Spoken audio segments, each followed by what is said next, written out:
+3 first year students मानक मु स्वागत करुछि हमर यूट्यूब चैनल रे पिला माने आज आम आलोचना करवा और समस्त fast of all good morning. तो देखो पिले आज आम आलोचना कौन करवा ना जो आमर एडमिशन पे सेकेंड फेज आसबार अच्छी सेटा पर्टिकुलर को डेट रे आसीबो एवं जो आसीबो ना नहीं एवं एडमिशन करथिबा पिलांको सुजोग मिलिबो ना नहीं जदि सेकेंड फेज न आसीबो एबोली किछि कमेंट थिला पिलांकर मते प्राय 5-6 जण खंडे व्हाट्सएप रे मेसेज करिथिलो कि सर सेकेंड फेज जदि न आसीला हमें कोन करिवु तापर को एमिति भी बहुत गुडे कमेंट आसुची कि सर +3 एडमिशन करथिया पिलांको जदि सुजोग न मिलिला हमें कोन करिवु। तो आज आम से संबंध में आलोचना करवा। देखो पिले ए पर्यंत कौन सी प्रकार नोटिस आम पाखे पहुंची ना सेकेंड फेज को लेकिन +3 एडमिशन तो ये आम मु छोट कर दूसरी पिले कहीं साइड लिखिले तुम मन को सुविधा हम बुझापी।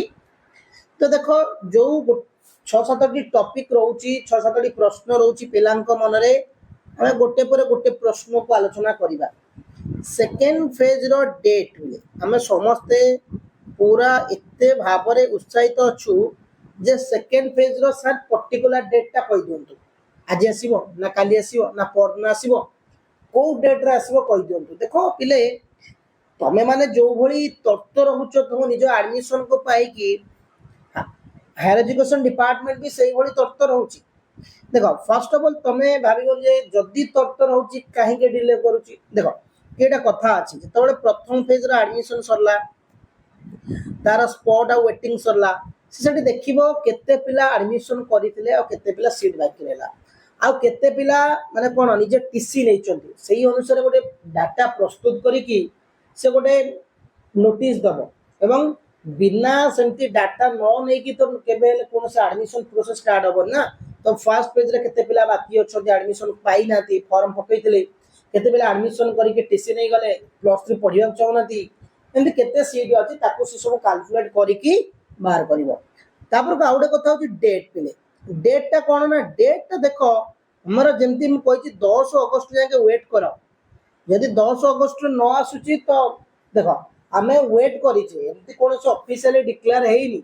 देखो पिले जेतेबेले फर्स्ट मेरिट लिस्ट आसिला जो फर्स्ट एडवर्टाइजमेंट ता पूर्वरु को आमे जानि परे बट सेकेंड फेज केतेबेले हठात पळे आसीबो तमे 11टा रे बसचो किछि आसिनी 12टा चेक कलर पळे आस्तिबो कि संध्या चेक कलर पळे आस्तिबो कि राती 9टा रे पळे आस्तिबो एटा आमे आसीबो केतेबेले सेटा आमे ता डेट ता पर्टिकुलर डेट एक्सपेक्टेड करूचे 10 अगस्त आज तो 9 हो गला काली हां काली पारे तो काली होची तापर तो रविवार तापन रविवार छुट्टी तो सोमवार को हार्डली सोमवार हला हार्डली हमें सोमवार पर्यंत वेट करिबा निश्चिंत भाव रे हमें कोन आसी जीवो सेकेंड फेज।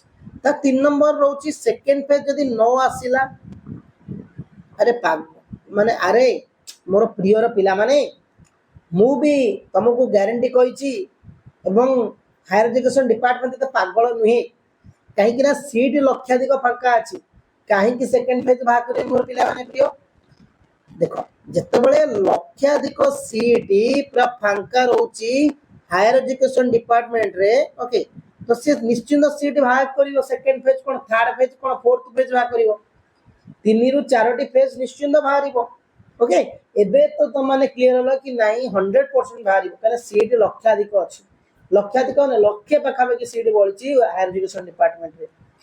तापर को देखो पिले एडमिशन करथिया पिला को सुजोग मिलिबो ना नाही एटा टिके हमर द्वंद्व रहउची काहे कि ना प्रीवियस ईयर प्रथमे जो एडमिशन करथिया पिला मान को सुजोग देला नाही तापरे पिला माने जबरदस्त जेंदी कहले गोटे ट्वीट करी पिला माने साम्स को कॉल करी शिक्षा मंत्री तो आरंभ करी 5टी सचिव थिले से कॉल करी कि तांको पूरा माने ट्वीट करी पूरा जबरदस्त कर देथिले आमे भी समस्त यूट्यूबर माने मिसिकी तापर जाके से माने ताकर डिसीजन निष्पत्ति चेंज करले ओके सेकेंड मेरिट लिस्ट सब पिला माने को सेकेंड फेज रे सब पिला माने सुजोग दिया गला एडमिशन करथिया पिला एडमिशन करनथिया पिला एडी तम मानको भीतर प्रश्न उठिछि जो माने एडमिशन करि नांती से माने कोन हैरान हेबे ना नाही।